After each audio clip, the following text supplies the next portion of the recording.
Hi mga lingga, good evening. Ayan, nakauwi na si Buntis. Ayan, maganda ngayon mga langga sa work kasi kahit mag-isa lang ako dun sa bread area, tinulungan ako ng manager namin at saka hindi niya ako pinagbuhat ng mabigat today. So, may bago na naman akong assignment today kasi nga lumalaki na yung tiyan natin. So, instead na mag-outsitin ako or mag-prepare ng bread for tomorrow, ang ginawa ko today is maggawa ng mag-scan ng mga product na nearly expired ni siya. Tapos meron kasi dito mga langga na kunyari gusto mong mag-order ng worth 15 to 20 euro, and then we were going to arrange a stuff for that, and tapos iba-iba yung pwede namin ilagay doon na mura siya kasi kunyari ngayon siya ma-expired or tomorrow yung expiration niya. So yun yung ginawa ko today mga langga. Kaya hindi ako masyadong pagod sa work today kahit nag-start ako ng 10, tapos natapos ako ng 5:30. Kaya okay lang kasi hindi masyadong mabigat yung work ko today. Buti na lang ang bait talaga ng manager ko.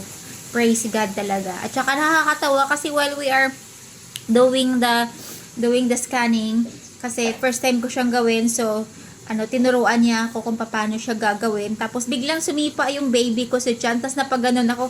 Ow!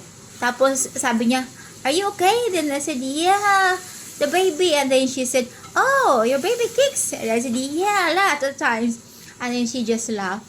So yan, so medyo hindi tayo masyadong haggard today kasi medyo light lang yung ating work.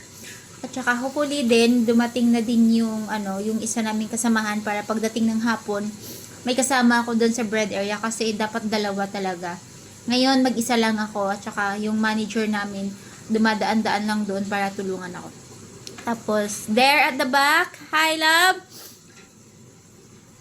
My love Dudu. Ayan. Kasi pag nasa work ako, pag may work ako, siya talaga nagluluto ng dinner namin. So ngayon, hindi ko alam kung anong niluluto niya. Parang pork belly ata yun. Tapos tinanong ko siya kung ano yung klase ng lutong gagawin mo. Tapos ang sabi niya, hindi daw niya alam, experiment daw. So abangan ko ano yung lasa mamaya ng niluluto na aking lapidudo. So yun lang mga langga. I hope you're all doing fine and doing great.